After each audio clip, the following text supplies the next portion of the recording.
Hello, welcome, सुस्वागतम, स्वागत है आपका आज के इस एक्सपर्ट टॉक लाइव सेशन में। So today is our 106th expert talk show, and we are happy to welcome our expert of the day, uh,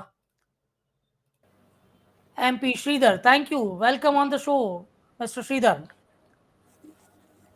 Yeah, yes, Mr. Sriram, welcome on the show. Thank you so much for accepting our invitation.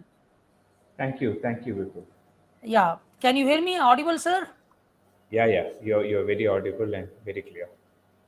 Yes, so audience, let's welcome our expert of the day, MP Sriram, uh, a veteran from the HR industry, having huge experience, and he will share us his knowledge and experience on how we can have the preventive and resolving conflicts in organizations, and what we can do and how we can drive the positive work culture in the organization. So excited to get the insights from you, sir. Pleasure is all mine, Vipul. Yes, so audience, do like to share this session, do comment on this session, welcome our expert of the day, and let us start the session with the basic introduction of our expert, and then we'll go with the flow. So, a people performance and change consultant, Sriram enables organizations and people articulate and sustain changes to realize meaningful goals. A founder partner at Aventus Partners since 2007. Sriram leads the people performance and change consulting practice and pursues his purpose through inventions that address various organizational, business, and people challenges. Sriram also devotes time in helping corners and key people understand and do the right things that will prevent differences becoming conflicts and resolve them in the unfortunate events two of escalations. And Sriram's professional focus stems from his conviction in our connectedness, the power of self belief, and the value of harmony. So, welcome on the show again, Sriram. Thank you, Vipul. So, before we move on, please tell us more about you and your journey till now. Okay, I'll try and keep that very brief, Vipul, because I believe we have just had 45 minutes and all. So the focus not necessarily on me, it should be on what we are trying to talk about. But okay, since you've asked me, uh, this is my 30th year in as a professional. I started my working life in 1994 after finishing my post graduation. Spent the first 5.5 years of my Wow. life as an HR professional in Asian Paints, cutting across three locations of Bombay, Hyderabad, and Delhi. From there on, I moved to the world Wow. of consulting professional services. Worked with an organization called Hewlett for 3 years, then with Ernst& Young in their HR consulting practice for 3 years. Again, across multiple locations between Bangalore, Delhi, and Bombay. Got involved in a few assignments overseas at that point of time. And Wow. yeah, so the journey from there on continued. And 2007 is when me and a couple of my colleagues set up Aventus Partners, and that's been the professional journey. So I think life has just been kind enough. I have, and especially because I have been a professional consultant now for 24 and a half years. I think life has just given me diverse opportunities, right? And yeah, so that's briefly about me. I think that should give you a sense. Yeah, that's amazing. And audience, you can know more about Sriram. You can just check his LinkedIn profile, and you can have a look to his LinkedIn profile. You can follow him. You can DM in, and you can know more about him on by just checking his LinkedIn profile. So, uh, yeah, have a look to his LinkedIn profile and get connected with him to know more about him. So yes, and audience from YouTube and LinkedIn is welcoming you. Arun, Shashi, Pratap, Parag, Rastogi, P. Shanbag, thank you everyone for joining in and showing your presence here. Thank you so much. So, moving on to the session with the very first question of the day. What are conflicts and what causes them? So in my own okay, so before I answer some of your questions, just want to lay out one thing.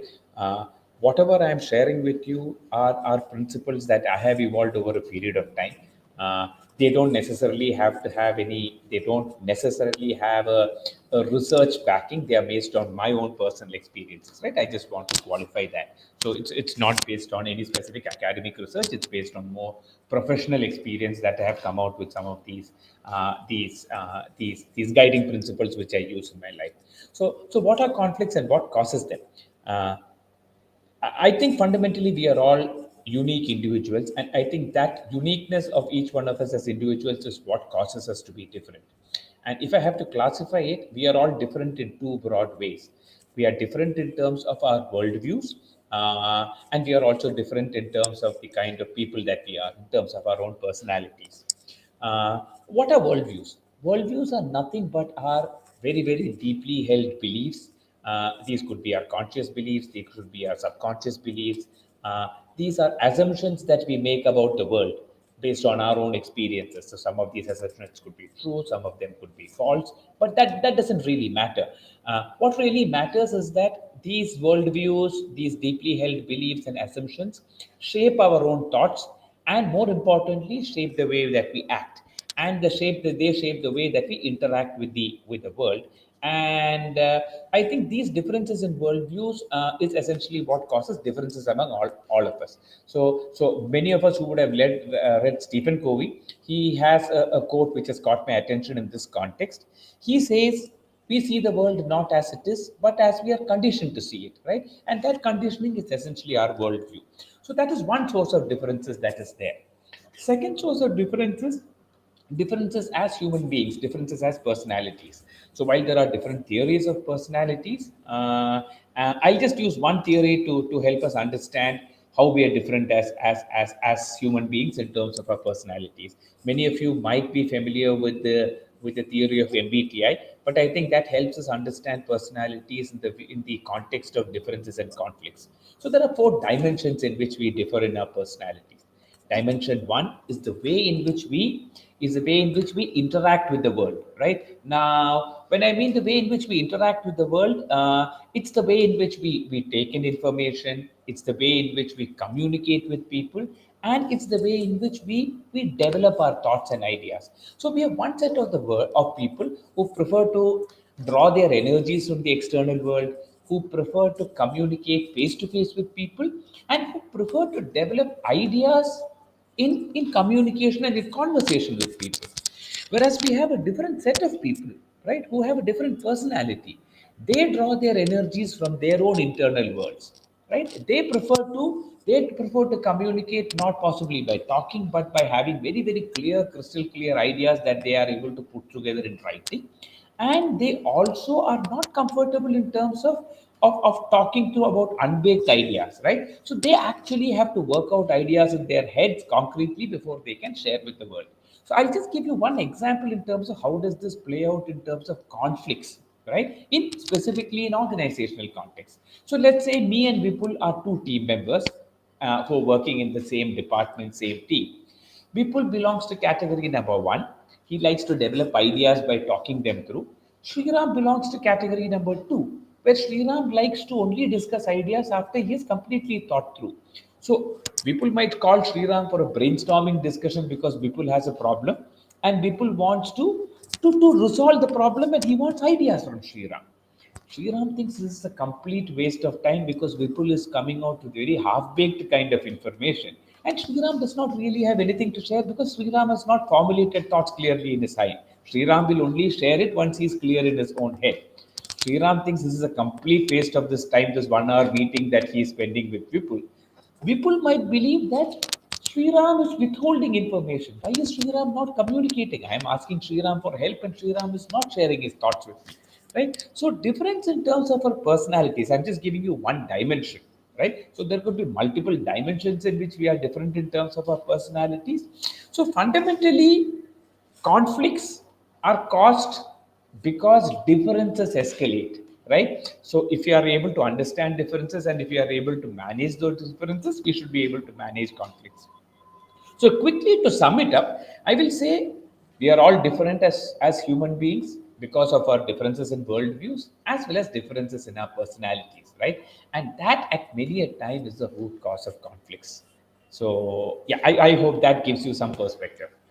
Perfect. You rightly said, and example was very apt and to the point, very, very good example and convincing one. So that's really great. So as you rightly said, what are conflicts and what causes them? So, if the source of conflict is our differences, how do we address them? That is the next question. Follow up question, you can say. Okay, wonderful. Thanks, Vipul, for that. That obviously is a very logical way to address this.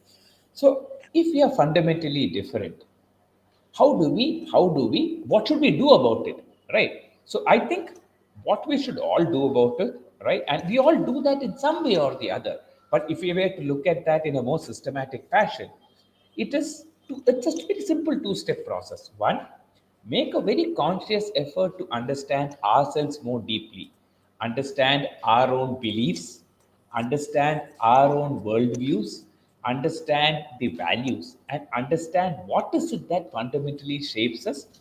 More importantly, understand our own biases, because our worldviews are what shapes our biases. Right? That's step one.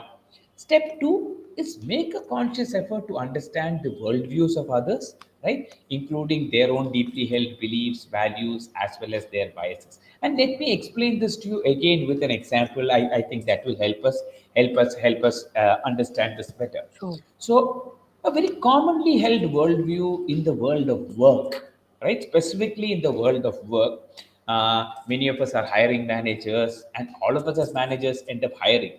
One very commonly held perception is that people from science backgrounds are not necessarily very creative, right? The creative gene lies with the people from let's say the arts and the liberal arts kind of background, the left brain, right brain kind of dichotomy. And conversely, we believe that people from non-science backgrounds are not necessarily analytical in their thinking. And right, this is a very classic example of a worldview. Or even if I were to take the world of work in terms of generations today, there has been a very commonly held worldview. I'm not saying they are right or wrong, but these are just worldviews, right? And these are biases of people. People believe that people of, let's say, Generation X, which is generation which, like of mine, which might be in their, let's say, early 50s, people might believe that we are risk averse. We are very, very conventional in our thinking and thought process. Conversely, there might be a belief and a worldview that Generation Z, right, or the millennials are people who are far more creative, who are far more risk taking, who are far more entrepreneurial, right? Or another way of looking at this, another example could be people might believe that people of my generation, right, a worldview or a bias could be that we are very, very loyal, we stick to one organization, whereas people of the new generation are people who have no loyalty to the organizations and it's just loyalty to themselves. No, these are biases and these are worldviews, right?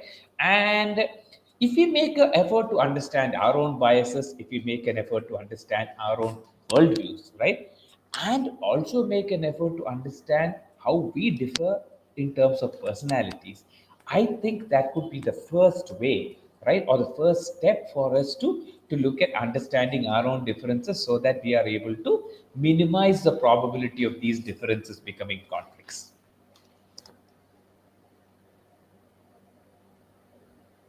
Well explained, and I must appreciate you're giving very good examples, which makes us very easy to understand and uh, clears our concept. So thank you so much. So yes, audience, you can also ask your question. We'll be happy to answer them during the session. That will be uh, really helpful to make this interaction conversation very interactive. Many of you are appreciating Rangarajan beautifully explained, Bijal interesting, Vivek, Patwardhan well said on conflicts, and yeah, thank you so much for the appreciation. And yes, looking forward to your questions or your inputs as well. We will definitely cover them during the session, and that will make this session very much interesting. So do ask your questions and do check Sriram's profile. You can connect with him. He'll be happy to connect with you. He'll be happy to guide you whenever required. So moving on to the next question. uh, what triggers conflicts? What is the reason, what is the root cause, why do this conflict triggers? Okay, fair enough. So we looked at the source of conflicts being our differences. And we said, so how are we different? We also looked at what is it that we can do, right, to understand our differences. So if we are different, what is it that we True. do? Now, having said that, while we might differ in our worldviews, while we might differ in our personalities, in my own experience, what triggers conflict is essentially the emotions and the feelings which are evoked in people, right? So essentially it's the negative feelings that get evoked in people in various organizational circumstances or in any circumstances, right? It could be negative feelings which are evoked in people. It could be hurt egos, right? It could be their self image, right, which is getting impacted. It are these factors that actually trigger conflicts in various contexts, including if I take organizational context. So just to give you a few examples, right? So let's take again the example of a department or a team in an organization, right? Because most of us work in those kind of contexts. So let's say that I am working in a team. I have been working in a team for the last 2 or 3 years, and if I believe that there is inequity in the way in which I have been rewarded as far as my team members are concerned, I might believe that I have put in exceptional work this year, right, as compared to my team members. But at the end of the year, my team members have got rewarded to more than me, right? Someone else has got a promotion which I thought I rightly deserved, right? And that could trigger off negative emotions in me, and I could feel that I have been treated in a very inequitable kind of a fashion. Or let's say there is a new project which has come up within my team, and I believe that I should be given a shot at leading that project, but that goes off to someone else, right? Then again, it could be I could believe that I have been treated kind of unfairly. Now it's just not being treated unfairly, which is one part of the story. But what is also possibly important to all of us is the kind of self-image that we have in front of the larger world. So it's my own image, and it is the way the world perceives me. So in many of these contexts, if I believe that there is a loss of prestige, of my prestige in front of the eyes of my peer group, in the eyes of my managers, in the eyes of my ecosystem, then that is also likely to trigger conflict, right? So to sum it up, I in my experience, I think it is the negative feelings, it is the hurt ego, right, from various organizational contexts, which essentially act as triggers for conflict.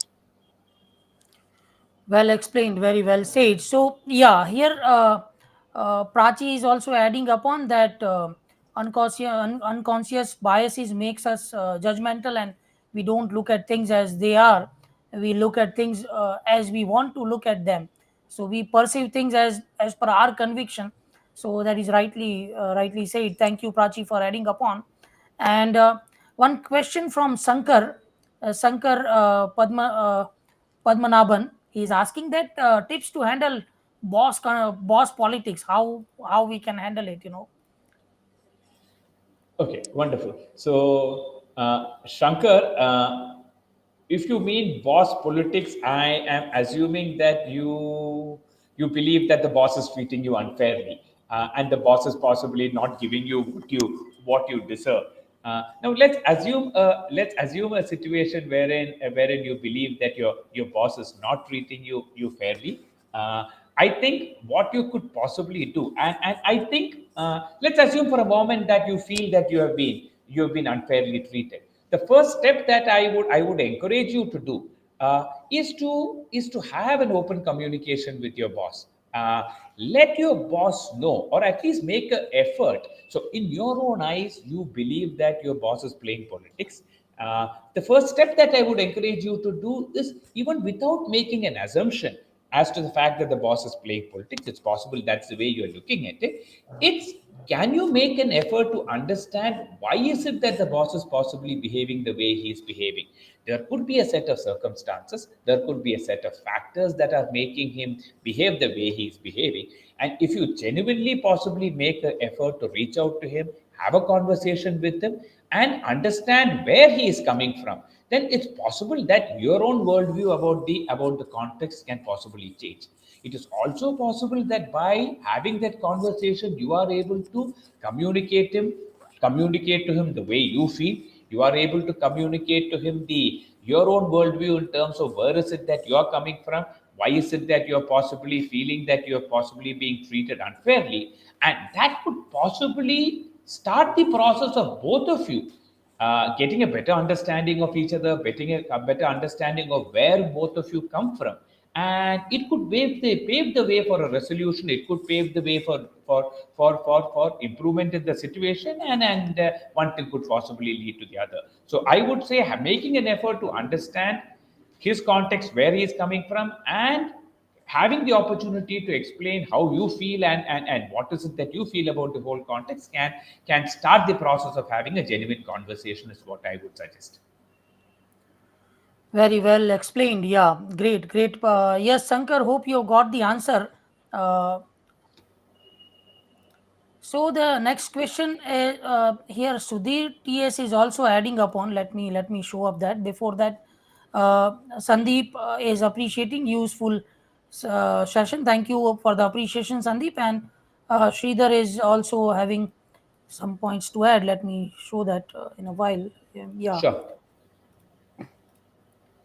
Yeah, so So, Sridhar, Sridhar, Sudhir is saying that personal experiences shape worldviews, which shape different perspective. Can a manager of 3 decades work experience free himself of biases? So that's a question.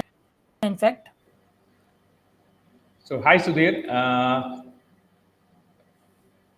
So we all have our own biases, and like you rightly said, over a 3 decade of work experience, we all develop our own biases, and it's next to impossible for us to get rid of our biases. But I think the key is for us to be consciously aware of our biases. Uh, the moment we make a conscious effort to understand our own biases, I think that's half the battle won. And as we keep experiencing our world, our worldviews will keep refining our biases. So I don't think our biases are ever going to disappear. But just the mere fact that we become more and more conscious and more aware of our biases itself, I think will help us in our journey in terms of ensuring that we are able to handle our own differences and handle ourselves in organizational context better. yes, Sudhir, hope you got the answer. Before that, Sharath is also appreciating. Watch last few minutes. Wonderful, Sriram. So, appreciation from Sharath. And now Pratap is also asking that great point on reasons of evoking conflicts, Sriram. And my career, I always wondered why all the training around this is to resolve conflicts, and why are topics like proactively avoiding conflicts hardly there. What's your take on this? What are your strategies in avoiding conflicts? Okay, wonderful. Thanks, Pratap, for that. So, if you look at it, we consciously named this session as preventing and resolving conflicts. So I think first step is always in terms of trying to prevent conflicts, and in the unfortunate event of conflicts escalating, then how do we resolve it? But having said this, this is my own experience. I think conflicts, whether in our personal domain or whether in organizational context, is more like healthcare. It's like preventive healthcare and it is like reactive healthcare. So while all of us understand and know that we need to take care of our body, we need to do a lot of right things to ensure that our health is good, right? All of us are at different spaces in that spectrum. While some of us are very good in terms of doing all the right things to ensure that we prevent our body from we don't do it, and I think that's the same as far as conflicts are concerned. So while we all understand that there are many things to be done, many of conflicts. Like I said earlier, I think the key to avoiding conflicts is one, uh, understanding how we are different, understanding our worldviews, understanding how we differ in terms of our worldviews and in terms of personalities, understanding what is it that possibly triggers conflicts in various contexts, understanding what are all those key inflection points that could result in conflicts getting triggered, right? So basic understanding of many of these things, I think, helps us in a long way. Now, in terms of avoiding conflicts too, I think in addition to some of those things that I just said, I think also being conscious of some of the early warning signs is, I think, an extremely important thing for us to know and to be conscious about. It's again like health. I always like to use this analogy of health when I am talking about conflicts, right? So like health gives us early warning signs, I think some of the early warning signs in terms of when differences could actually start leading to conflicts is extremely important. So, early warning signs, in my own experience, I think there are two or three things that tell us when things are beginning to deteriorate. One is when people stop or avoid talking about differences and avoid talking about things that really bother them because they don't want to rock the boat. They don't want to disturb the relationship, however uncomfortable it might be for them. That is one early warning sign.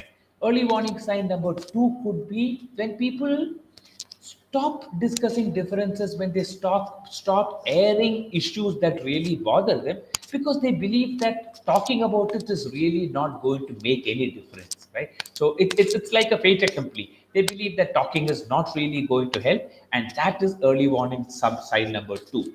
Early warning sign number three, in my experience, is when people start adopting short term fixes or what we commonly call as compromises to fundamental, deeply rooted kind of differences.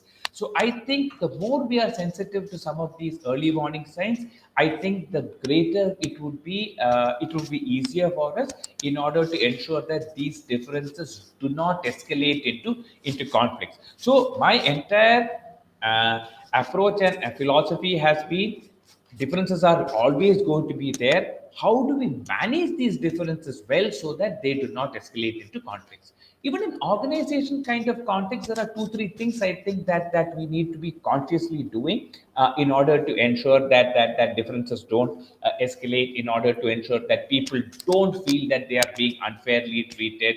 People don't believe that their feelings have been hurt, right? And those are very very basic things, right? Clarity in terms of decision making processes, clarity in terms of authority limits, clarity in terms of who is supposed to be doing what, right? Basics, ensuring that there are sufficient forums for people to communicate, to air their thoughts, right? And many of us are HR professionals, and Pratap, you yourself who is asking this question, you are an extremely seasoned HR leader. So various methods in which or forums in which we can help people communicate, right, are some of those things which will help us in terms of ensuring that differences are managed well and they did not kind of necessarily escalate into conflicts.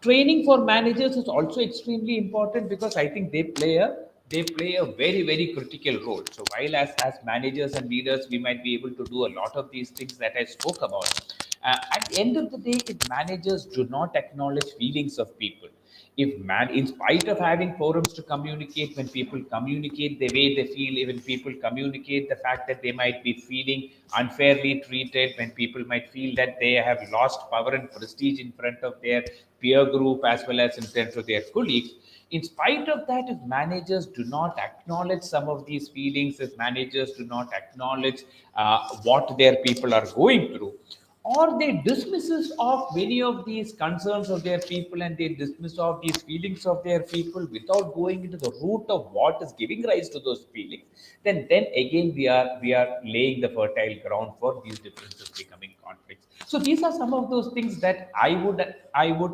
suggest to people, things that we could do in order to ensure that differences do not blow up into conflicts. I know it's been a long Yeah, answer, great, but great. No, no. In fact, you have covered my question also. I was also about to ask this question that what can be, what can be done to avoid escalation of conflict. So that has been also covered. Thank you so much. Great. And here Yogesh Gadvi is also asking that, could you please let me know how we shall be influencer if a boss try to make side me from any project? So we can, Okay. if you can, yeah, cover that. Sure. So, Yogesh, this goes back to one of the answers that I gave, I think, earlier to Sridhar when he said, "What do I do if my boss is playing politics?" So, if I understand your question correctly, what you're asking us is, what do you do? How do you influence your boss if you think that he's sidelining you in a in important projects that are coming up? And I go to the fundamental basics. I think there are a couple of things that you should do. One is use whatever are the existing channels that are available for you to have a conversation with your boss, right? And I think conversation around the way you feel, I think is extremely important so that he understands where how you feel. Also important for you to communicate why you feel the way you feel, right? So if you feel that you are being sidelined, then there would be specific facts, there would be specific instances that you would have, which would help you have come to this conclusion. So I think it's important for you to communicate the same to him, and also at the same time without making any prejudgment. I think also be open to listen to him and understand from him as to why he is possibly taking the kind of decisions that he is taking. Right? It's possible that you have a better appreciation of where he is coming from. It's possible that he believes you don't have the right kind of skills for the project. Right? That could be one way of looking at it. I do not know. He might have his own reasons, or he might believe that your skill sets are better utilized in a different kind of a context. So there could be various reasons, and again all this would further the dialogue for you to help you understand where your manager is coming from, and for your boss to understand where you're coming from, and that would possibly pave the way for this. Now, hypothetically assume that this does not lead to a satisfactory resolution of the situation, and everyone and you're still agreed by it. You don't think you've got a satisfactory answer for the same. Then I think what you need to possibly do in that kind of a context, I'm just jumping one step forward, right, is you might want to talk to someone who you believe is a mentor, who you think would be able to help you clarify your own thoughts around the process. And your mentor is someone, whoever it is. And when I mean a mentor, it can be anyone whom you trust within the organizational context, who might either be able to put things in perspective for you, or who might be able to take the issue forward if you still believe that the facts and circumstances still make you conclude that your boss is treating you unfairly. Your mentor might possibly be able to take it with the appropriate it with the appropriate person or the people in the organization so that things are possibly smoothened out, right? And which is why I said to the earlier question from Pratap, as an organization, I think as leaders, it's also important for us to have those multiple forums where we are able to provide opportunities for people to air their concerns, to air their thoughts, and more importantly, have these dialogues and conversations. And that I think would help possibly in the context and the situation that you've just raised, Yogesh. Well explained. Yogesh, I'm sure you would have got your answer. And yes, Pratap, Sudhir, Prachi, Rohit, Sarad, you have added your points and comments. Thank you for that. And yes, Amol and Pratap, yeah, Sarad, I can see your questions, and that will be covered in the very next question. So, yeah, let me ask you the question from which I have. What can be done to avoid escalation of conflicts? Okay. Uh, so, I think we spoke about this briefly in an earlier context, but in an earlier question. But I will try and explain that again.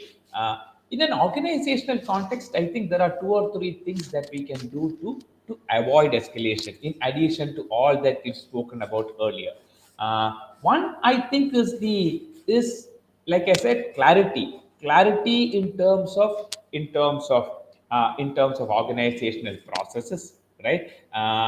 In terms of how do people communicate if they have issues, what are all those formal and informal processes that are available for us, right? The various forums which are available for us. Now these could be weekly catch up meetings between a manager and his subordinates. It could be a weekly all hands kind of team meeting, right?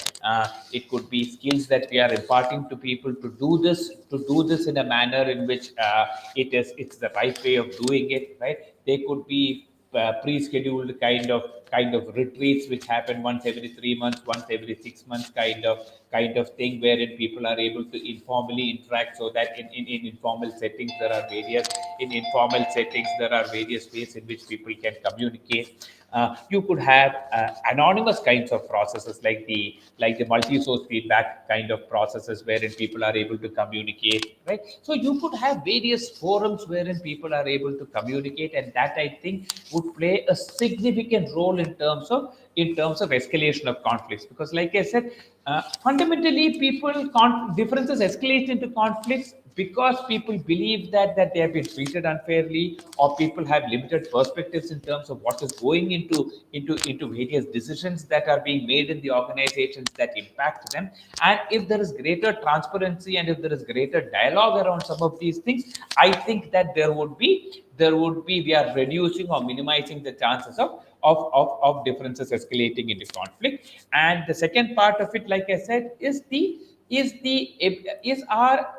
our ability to build capabilities in people to be far more sensitive to what their own team members and what their peers and colleagues are talking in terms of the way they feel, acknowledging the feelings of people, right? And acknowledging that feelings do have an important place in the world of work and businesses, and giving them the requisite skills to help them go one step below the feelings that are being expressed, to understand what is it that is giving rise to those feelings. So I think it's a combination of both these things. It's a combination of organizational processes that help people communicate better, as well as the skills, right? And an appreciation and an emphasis saying that feelings do have a role, because finally feelings play an important role in the way people behave in organizations, and giving them the skills to go dig deeper to understand what is causing those feelings, so that there can be appropriate resolutions for those triggers which are giving rise to those feelings. So that is what I would suggest can be done.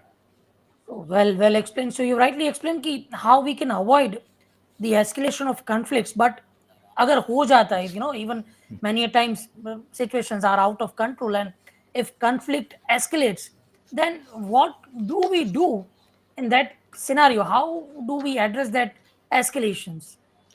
Okay, so I would suggest, again, based on my own experience, go through very at a very simplistic level. And I think finally the root of most of these things is consistently repeating some of these simple principles in practice. Step one, if differences do escalate into conflicts, right, which happens many a case in organizations, one I think is acknowledging that yes, we have a conflict situation in our hand, I think is the first key step. Not brushing it under the carpet and believing that things will resolve by itself. In many an organizational context, or even in our own personal spaces, uh, we refuse to acknowledge that we are in a conflict situation. And I think acknowledging it, I think, is the first key step to resolving it if it does escalate, right? Having acknowledged it, I think the second is taking proactive steps to address the conflict. And when I mean taking proactive steps to address this conflict, it is to understand the views, the perspectives of the person whom we are in conflict with. How do they feel? What is it that is giving rise to those conflicts, right? And communicating our own perspective to them, I think, is part of the process of addressing that conflict and addressing it at the earliest, right. I think the old adage which says a stitch in time saves nine, I think is absolutely true as far as conflicts is concerned. because the more we delay resolution of conflicts, each side, right? So let's assume Vipul and me, you are my manager, I am your subordinate, or you are my colleague and we are colleagues, and we are in a conflict situation. The more we delay it, the more we are going to keep stewing over it, the more our feelings are going to get, the negative feelings are going to keep building up inside us. And the more we are going to, the probability that we are going to gather more and more data that will continue to reinforce our own opinion of that situation. So I think the more you ignore it, the more difficult it will then become to resolve it, right? And I would say acknowledging it, therefore, trying to address it at the earliest, ideally in a one-on-one kind of a situation. And if for any reason we are not able to resolve it in that context, then I would say seeking help of any third person, whether it is a well-wisher within your own department, whether it is someone which is outside your department, it could be anyone, it could be a mentor, like I said, using any of the organizational forums or processes which is there, right? But having the courage to seek help from a third person, whoever it might be, saying that yes, here we are in a situation, we are unable to resolve the situation, and we need help to resolve the situation, right? Is possibly the third thing that we can possibly do if a conflict does escalate. And this, again, I believe is true both in our personal spaces as well as in our professional spaces.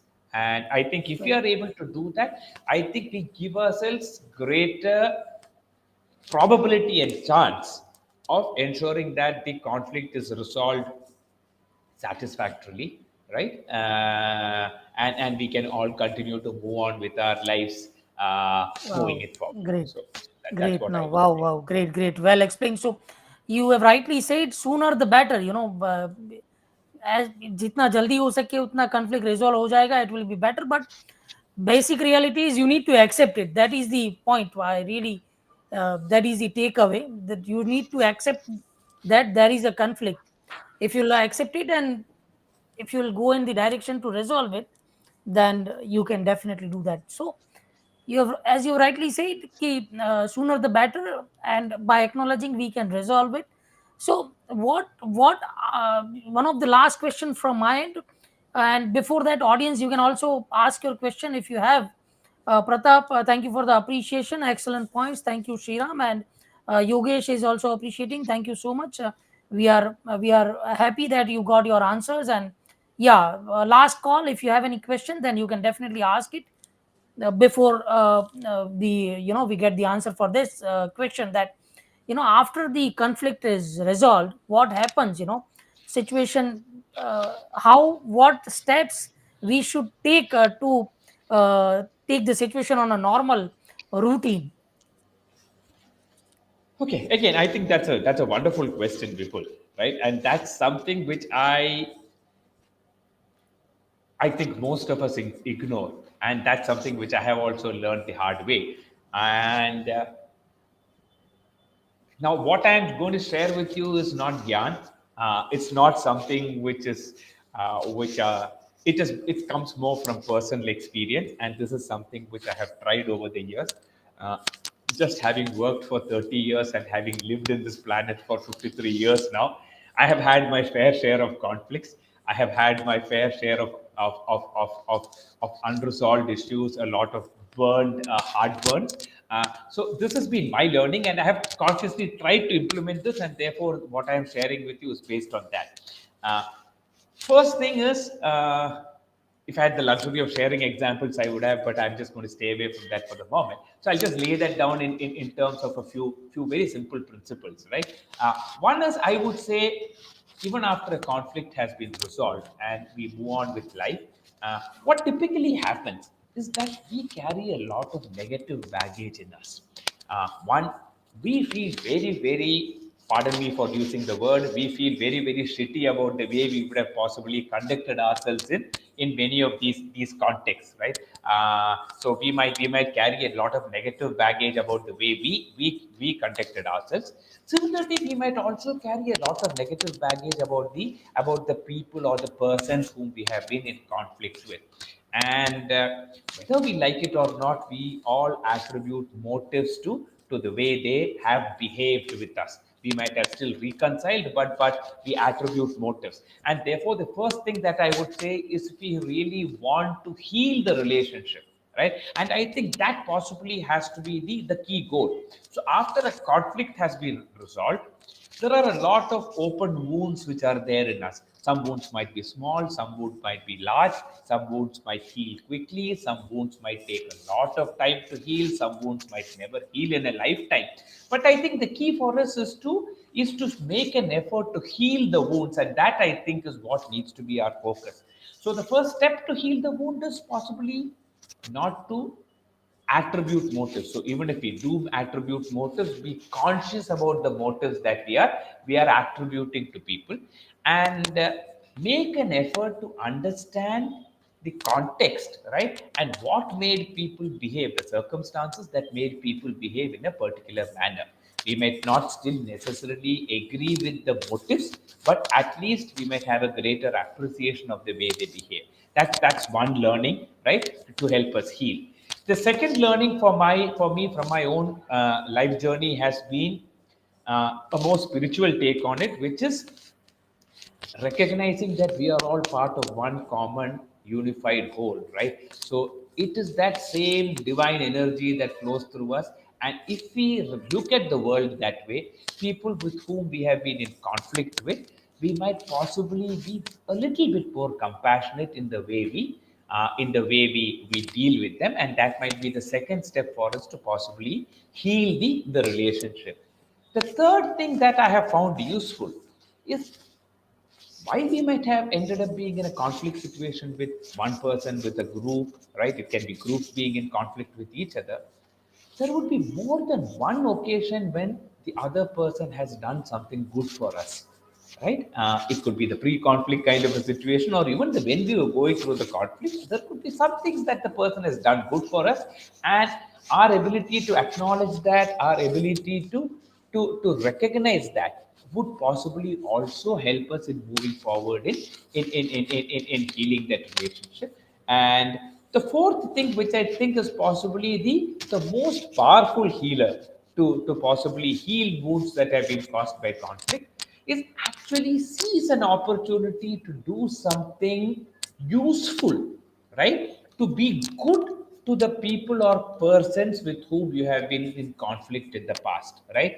So it could be the people whom you have hurt, it could be the people who have hurt you. But if you can make a genuine effort to do something useful, however small, however big, does not really matter. But I think it's the effort and the feeling that you leave people with, which I think paves the bridge for healing, right, these wounds, and maybe building a bridge for resolving those conflicts. You might never be able to go back to where you were earlier, but at least you might have made peace with yourself. And I just want to leave all of us with one philosophical thought, since you've asked me this question, right? And again, it comes from my own experience and my own understanding.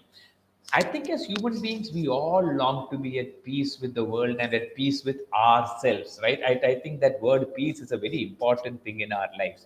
So even if you look at every major religion, right? Now, whether it's Hinduism, whether it's Islam, whether it's Christianity, finally we all say either it's Om Shanti or whether it be peace upon you. We are all wishing peace for everyone, and we are wishing peace for ourselves, right? And I think, therefore, even in the context of conflicts, if we make a genuine effort to heal the wounds, and just the four things that I have laid out, there could be many other things. I think if we do that, I think we would heal ourselves, and we would be at far greater peace with ourselves and with the world. True, true, true. Very well said. Positive mindset and the four steps you have rightly said. And you rightly said ki whatever name it may be, or whatever paths we are following, but it leads to the one direction. It leads to a one destination where we all want to be. That is a peace and mindfulness, prosperity, happiness. Names are different, but the purpose is the same. So very well said, and that's amazing. Yeah. In fact, Sarath is also adding upon that all judgmental attributions should be consciously discarded after the reconciliation. Thank you. And Rahul is also appreciating. Thank you for joining, Rahul. Rahul Kumar Dwivedi. Thank you. So yeah, that was amazing. I got to know so many things, so many learning from you. Thank you so much for the discussion and for your life learning experience. As you have said, 53 years of tremendous experience, ups and downs, and you have experienced, you have handled so many conflicts of your clients, organizations, in and out, and everything. So that's amazing. So what will be your concluding notes, your final words to our audience, your final message for our audience? Oh, I just have one thing to say. I've tried to communicate a lot of things, but uh, I think we just need to accept that we are all human. Uh, we all make mistakes. We all have feelings. Our feelings get hurt as much as the feelings of others get hurt. And if we can just embrace that humanness in all of us, we are not perfect. We all have our flaws, we all have our cracks. And if we can make a genuine effort to see each one of us for what we are, right? I think that will go a long way. Even in organizational context, with all the pressures and the competing priorities that come with it, if we can make a genuine effort to see the human in each one of us, I think it will make our lives that much more better. I would just like to leave all of us with this thought. That is all. Amazing, amazing. That's the takeaway for everyone. Well said. Thank you so much. And yes, audience, you can connect with Sriram. I'm just sharing his LinkedIn URL and his company website URL also in the YouTube link, and I'll also put it there in the LinkedIn link, so you can definitely you can connect with him, and you can get his assistant, his help whenever required. So with that note, thank you so much once again, Sriram, for all your help, guidance, support, and knowledge sharing, because sharing is caring. That's what we believe. And you have shared your knowledge and insights and real life experience, which is out of the book. Reading, we say, it's all about reading between the lines. So that's what you have shared with us. So thank you so much, and thank you once again. Thank you, Vipul. My pleasure. Thank you for asking me to be here. And thank you so much. Thank you, Yeah, everyone, for having looking joined in. yeah, looking forward once again on our expert talk show with some different topics, as you are a industry veteran with having a huge experience. So looking forward to have you with some another insightful topic very soon. Thank you so much. Thank you, Vipul. My pleasure. Thank you. Stay blessed, keep smiling. Thank you, Thank you. thank you. Thank you. Yeah. Yes, so audience, this was our 106th Expert Talk show. Keep watching us. Uh, do check Sriram's profile. I'm sorry, MP Sriram's profile. You can connect with him, and you can get his expert guidance, help whenever required. And yeah, do check our profile to get our regular updates every week, and every Friday, Saturday हम ऐसे ही industry experts को बुलाते हैं जो अपना knowledge, अपना real life experience के साथ शेयर करते हैं, and they will answer your queries also. So keep stay tuned, stay connected, follow us on LinkedIn. If you're watching there, if you're watching us on YouTube, then subscribe our YouTube channel, Vipul the Wonderful. And you can check the other 105 sessions we had till now. You can share them with your friends and family. You never know कौन सा session, कौन सा expert talk show किसके लिए useful हो सकता है. सो share the YouTube channel with your friends and family. Ask them to subscribe there for to get the regular updates. And with that note, audience, the session was powered by Post Resume. We are uh, uh, recruitment firm providing mid to senior level recruitment services across India and Africa since 2007. So do connect with us. DM me on LinkedIn if you want any help, any guidance, or any expert solutions. We'll be happy to help you. So with that note, wishing you a happy weekend. Stay blessed. Keep smiling. See you next